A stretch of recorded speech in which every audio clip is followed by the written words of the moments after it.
प्रकाश आंबेडकरांची तिसऱ्या आघाडीची घोषणा झाली। वंचित छोट्या पक्षांची मोठ आता बांधणार आहे। 2 एप्रिलला तिसऱ्या आघाडीची या संदर्भात घोषणा देखील होणार आहे। प्रकाश आंबेडकर यांच्याकडून नव्या आघाडीची घोषणा करण्यात आली तर 2 एप्रिलपर्यंत तिसरी आघाडी भाजप विरोधात उभी राहील असा विश्वास सुद्धा प्रकाश आंबेडकरांनी व्यक्त केलाय। महायुती आणि महाविकास आघाडी अशा 2 आघाड्यांमध्ये आता तिसऱ्या आघाडीची एंट्री झाली आहे।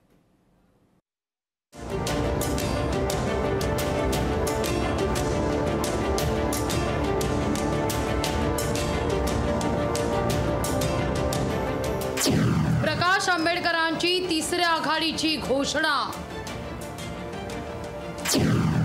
वंचित छोट्या पक्षांची मोठ बांधणार।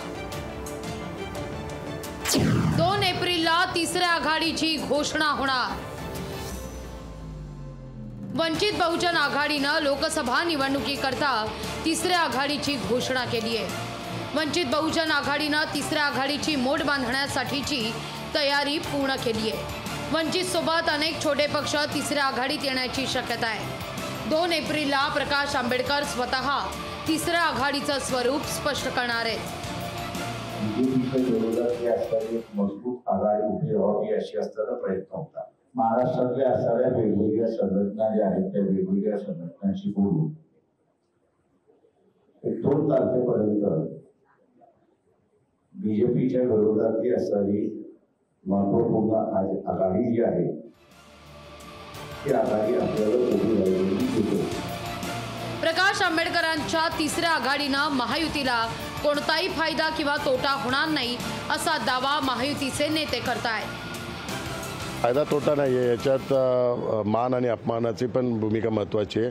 आदरणीय प्रकाश आंबेडकर साहेबांचा अपमान महाविकास आघाडीने वेळोवेळी केलेला आहे। वंचित आघाडीच्या पदाधिकाऱ्यांना बैठकीला न बोलावताना महाराष्ट्राचे एक मोठं नेतृत्व आदरणीय प्रकाश आंबेडकर यांचं वेळोवेळी अपमानित त्यांना केल्यामुळे त्यांनी त्यांचा तिसऱ्या आघाडीचा विचार केला असेल।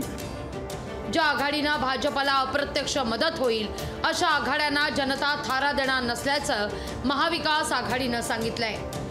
जे लोक संविधान खतम करू इच्छित आहेत त्यांना अप्रत्यक्ष मदत होईल असं कोणी वागू नये असं या मताचे आम्ही आहोत। महाराष्ट्रात यापूर्वी देखील रिडालोस सारखे तिसऱ्या आघाडीचे प्रयत्न झाले आहेत।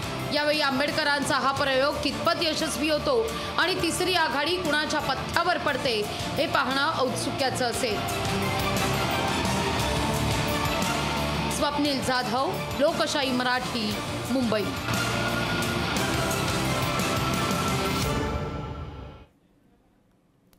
वसंत मोरे वंचितकडून लोकसभा लढवण्याची शक्यता आहे। मुंबईमध्ये प्रकाश आंबेडकरांची वसंत मोरेंनी भेट घेतली। या भेटीत वंचितकडून पुण्यातून वसंत मोरेंनी पाठिंबा मागितलाय।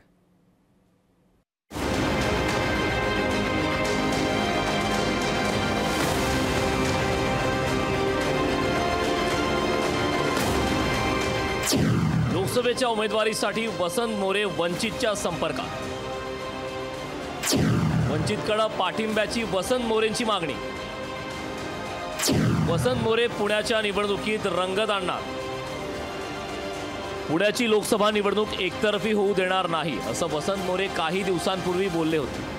त्यांचं ते वक्तव्य बहुतेक खरं ठरण्याची शक्यता आहे। वसंत मोरे यांनी वंचित बहुजन आघाडीकडे पाठिंबा मागितला। वसंत मोरेंनी अपक्ष लढणार असल्याचं यापूर्वी जाहीर केलं होतं।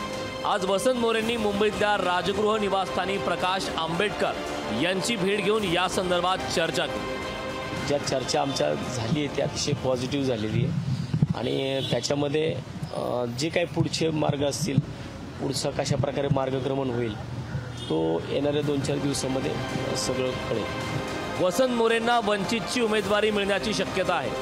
प्रकाश आंबेडकर यांनीही वसंत मोरेंबाबत सकारात्मक असल्याचं सांगितलं। या 2-3 दिवसानंतर आपल्याला महाराष्ट्रामधलं काय काय समीकरण, कशा पद्धतीचं समीकरण आहे हे आपल्या समोर येईल असं मी फक्त आपल्यासमोर सांगतो। आजची चर्चा ही त्यातलाच एक भाग होता असं तुम्ही समजायला हरकत नाही। 2019च्या लोकसभा निवडणुकीत पुणे लोकसभा मतदारसंघात वंचितनं 64,000 मतं घेतली होती। वसंत मोरे त्यांच्याकडे 1,00,000 ते 2,00,000 मतं असल्याचा दावा करतायत। या मतांची गोळाबेरीज केल्यास वसंत मोरे पुण्याचे खासदार कोण हे नक्कीच ठरवू शकतात अशी सध्या परिस्थिती आहे।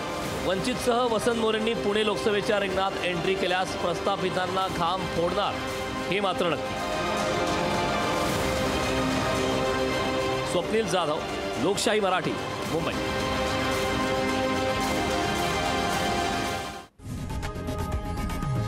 लोकशाही मराठी ऐका, पहा, जागरूक रहा.